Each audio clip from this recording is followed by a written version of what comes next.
Hello everyone, welcome back to another episode of Green Life Garden at Home DIY channel. It's your girl Ro, aka Mommy Green Life. And Baby Green Life. Yes, Baby Green Life is on the scene. Today we are canning pinto beans. Not only am I going to can pinto beans, I'm also going to be putting some in Mylar bags. Pinto beans we know is a very good source of protein and something good to have on hand in your pantry. So the first thing I'm going to do is go ahead, I'm going to half in this bag.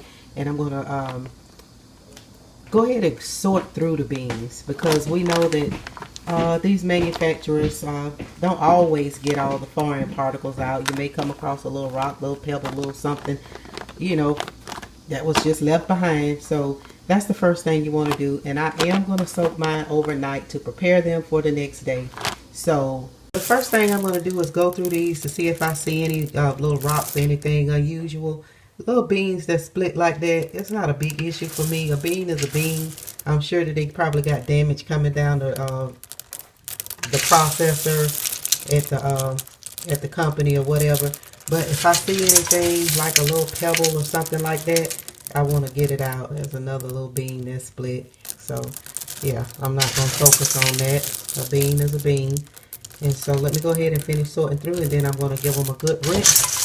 And we're going to let them soak. This is about 5 pounds right here that I'm getting ready to can. So that's the only thing I seen in there that was out of place. Kind of washing them now. Then I'm going to put some baking soda over in it and cover them with water and let them soak overnight. So I am still washing. I found some more that were like lightweight floating to the top. And yeah, so I want to keep just kind of looking through for a minute here. And then I'm going to fill this bowl up like I said. And I am going to add a tablespoon of baking soda. Okay, so I'm done rinsing. This is all I got. Y'all let me know if y'all keep these. They're a bit they're soft to me. And some of them just look like this on the outside. But I feel the seed on the inside, the bean on the inside. So yeah, I'm gonna go ahead and get to soaking. All right, so my beans are done soaking. You can see that they have expanded because this bowl was not this full.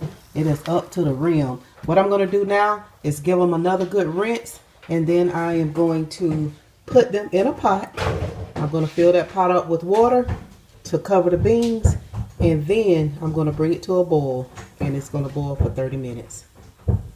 This was a lot of beans, so I had to break out my water bath can of pot.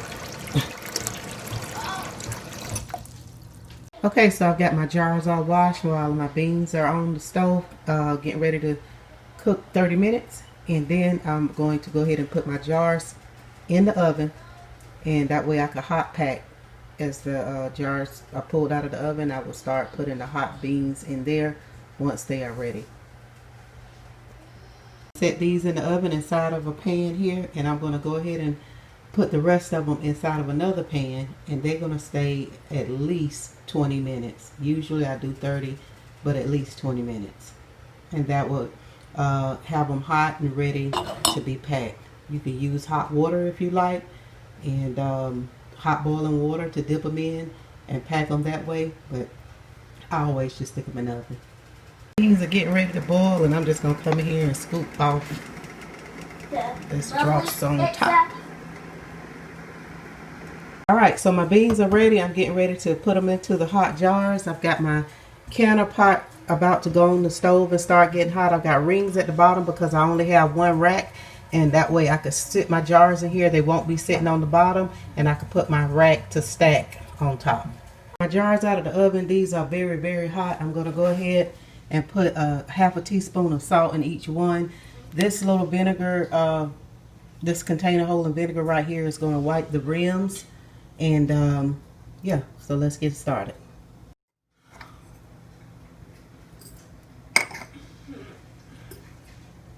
Alright, so I'm going to go ahead and top these off with water, boiling water. You can use the cooking water, but you see it's going to look kind of, yeah, like beans look when they've been cooking. But if you just put it in there and then go back and put water, I think you probably would like the look better. But You could do both. Doesn't matter. So let's go ahead and we're going to start getting some water in our jars. And I'm working with one hand. So I'm going to go ahead and get all of these topped off to 1 inch head space, which is going to be right there. It's going to put us at 1 inch, okay? Alright, so I've gotten all of my jars filled, and I'm just going in here now and doing what we call debubbling, because you don't want any air trapped inside of your jars when you put your lids on. Okay, so make sure you go in and go all the way down to the bottom. Start in the center to release any air bubbles that you may have. Very important. The next important step is to take a piece of paper towel. I've got white vinegar in this glass. You could use. Alright, so I've gotten all of my rims wiped with the white vinegar. And what I'm going to do with this vinegar is pour it over into the pot. That keeps my pot from looking so bad on the inside, and it also makes my jars look a whole lot better too when they come out. So next thing I'm doing is get my lids out. They are hot, so I'm using this. Slide them on there.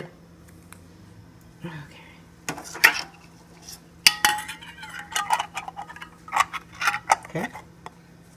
What I'm going to do now is apply my lids, my rings, I'm sorry.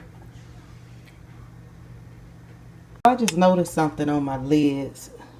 Each one of them is bent right there on the side.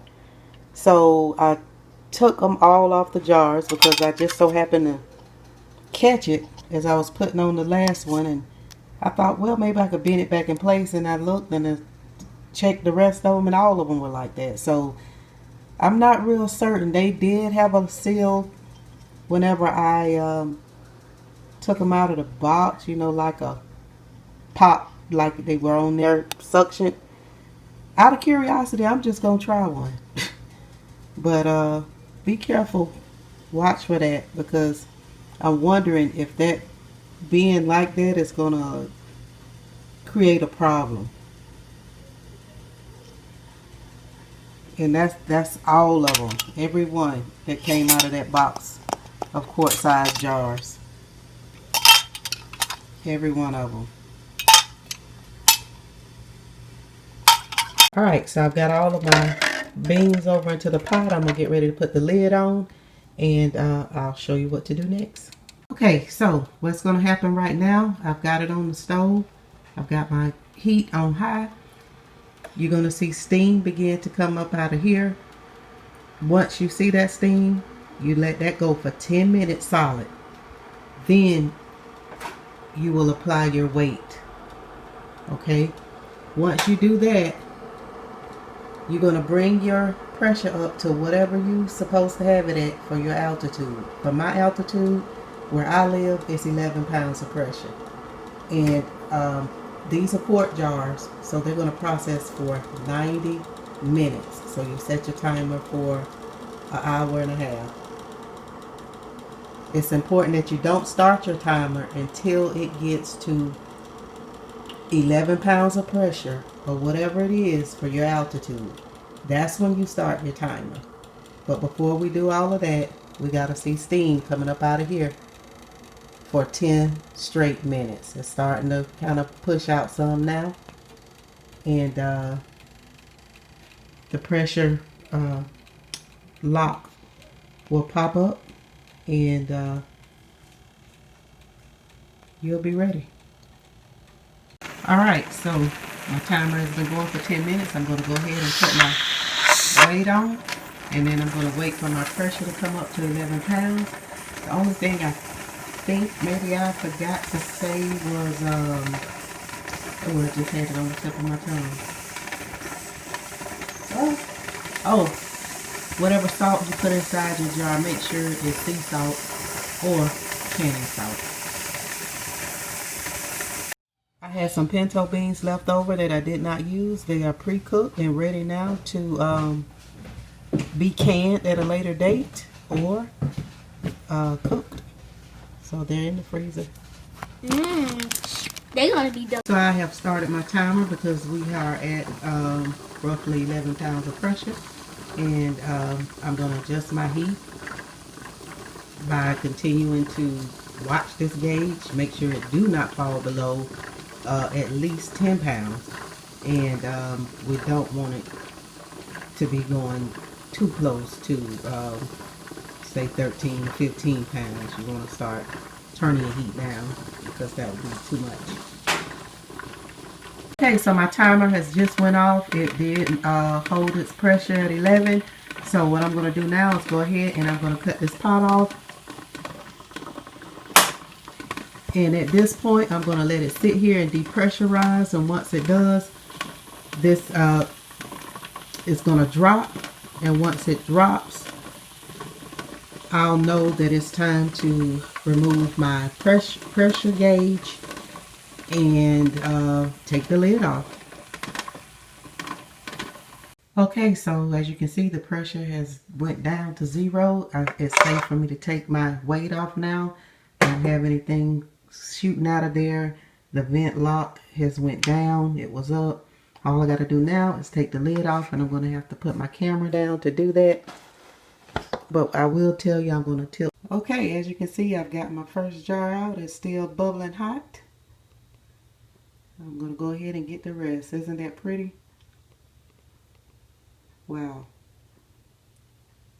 Okay, they are all out of the pot. As I said, they're still very, very hot.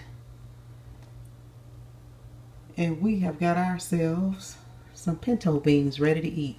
And I like to have things stored away in different ways. Like I'm also going to be showing you how to just go ahead and dry store the pinto beans dry. I have some in the freezer that has been pre-cooked, and you know, just do your best. And to me, the best way is to kind of have a mixture of things, you know, not just go all canned, don't just go all dehydrated and all you know, dried goods, and just have a variety and do what works best for your family in case of any given situation. You know, I always think about what if. You know, those are the two things that I ask myself when I'm doing anything that is pertaining to food preservation. You know, what if somebody isn't feeling good, under the weather, don't want to cook, you know, or you get in a situation and you have young children at home that need to eat, and just a lot to consider, but you still have to do what works best for you and your family. So thank you so much for staying with me this long. I wanted to say too, the reason you don't ever want to put these beans in a jar dry, you always want to pre-cook them, soak them, and then pre-cook them. That way they can go ahead and expand and rehydrate. Because if you don't,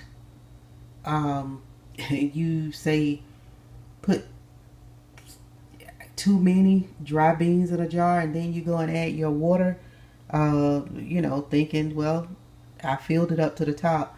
Well, by the time those beans get through cooking, they will expand and you won't get a good seal. You may have a big mess on your hand in the pot, and quite a few other things you may end up having problems with. It looked like these 4 have sealed. Don't want to be touching them too much, but you can see the little nipple is still somewhat up on this one, and that one looked like it has sealed. So while it was actually sitting in the pot. Alright, so I'm taking a little cloth with vinegar, and I'm just going around here because when these beans set up over time, any residual that has came outside of this jar as it cooked, it could mold or anything. So I take a little bit of vinegar and I just go around the edge of each, and I'll even sometimes just wipe the whole jar with vinegar and water. So that's a little tip. Okay, y'all, so we are done canning our pinto beans. I told you that I was going to show you how to go ahead and store the rest for long-term storage. I do not have my 5-gallon bucket that I thought I would have by now to go ahead and get these poured into. When you use a 5-gallon bucket, you can put these inside of a Mylar bag and store them. You could put them inside of a just a storage vacuum sealed bag, or you could put them inside of a canning jar. And so just for you to show you how to go about doing that, I'm going to go ahead and put some beans in here and show you how to use your vacuum sealer to go ahead and seal this jar up. Because I'm not going to be storing my beans in this jar, I'll probably just take them back out and put them away. But I just want you to see that it can be done. To keep these from ruining, just make sure that you keep them away from moisture. That's the biggest thing. The thing that I think most people are concerned about as well is pests, because whether you know it or not, a certain amount of your food supply does have things in it that could over time with air, moisture, or whatever, create a situation. Most people that use bay leaves, which is, I have a big container here that I have not even opened yet, because bay leaves, they serve so many multiple purposes, and especially for pest control. All right, so or deterring them. I'm not trying to say that it's an exterminating remedy of any sort. I'm just saying that pests do not like the bay leaf, what it puts off, and usually you won't have an issue with especially the things that could get into your food supply. So let me go ahead, get the bay leaves open, and I'm going to go ahead and put a few inside the bag that it originally came in. And until I get my 5-gallon bucket, I am going to be using this Ziploc gallon size bag to slide these into. Before I do that, I'm going to show you guys how to go ahead and put it inside of a mason jar and be able to keep them that way as well. All right, so I'm going to take my bag.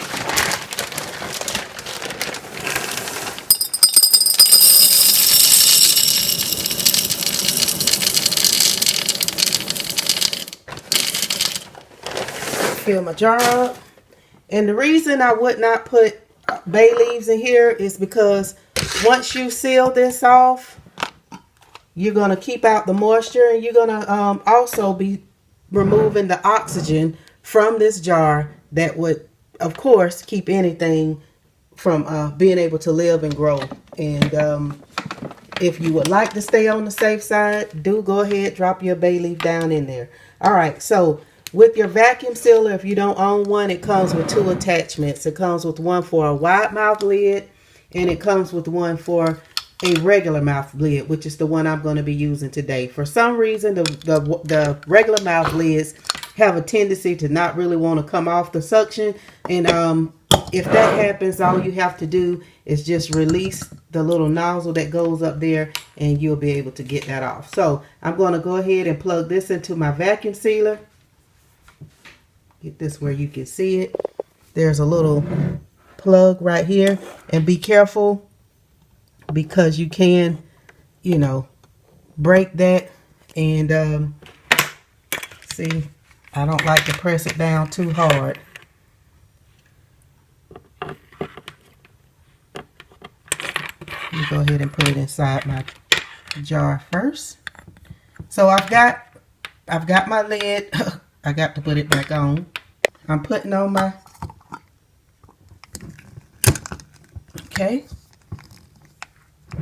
my fitting there. I'm going to go ahead and stick the vacuum hose in the top. And now I'm going to come over here and I'm going to stick that in there. And then I'm going to press my vacuum button, and it's going to suck the oxygen out. Vacuum only is what you would press on your device. And you may have to even hold this because, like I said, I'm just real skittish about trying to push down on it too hard. So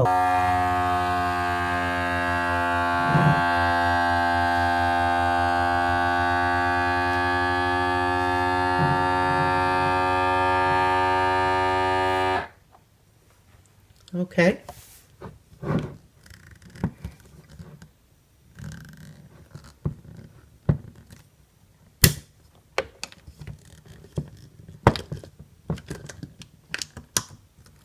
All right. Now, with this, like I said, the regular mouth lid has a tendency to do that. Don't worry about it. But I want to show you that that lid is on and it's not going anywhere. I'm holding it right there. Okay? So that's another way. All right? So, my bay leaves. This is a brand new container, so I'm going to have to put my phone down to get that open.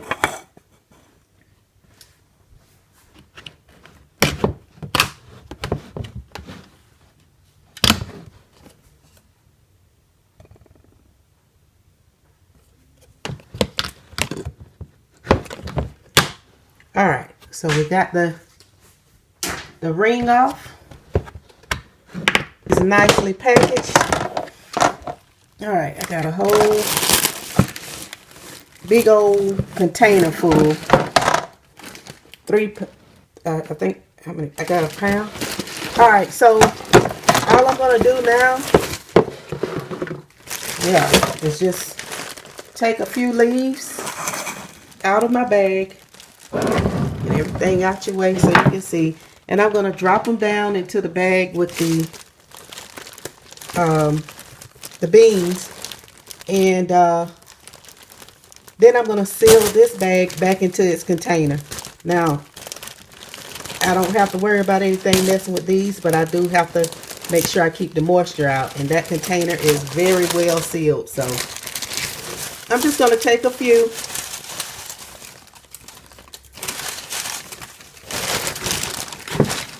I'm going to take a few of them and I'm going to put them inside my bag of beans.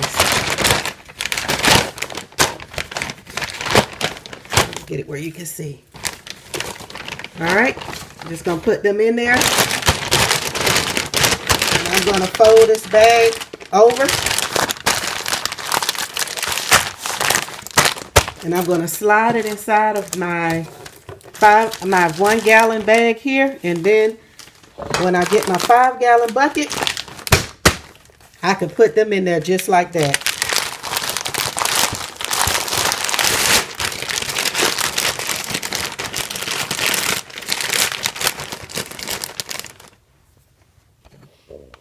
Okay, so I just got them inside of my gallon size bag, and from that point, I'm just going to zip it up. And like I said, store it away until I decide to put it into a bucket inside of a Mylar bag for a 5 gallon bucket or whatever I decide on. All right.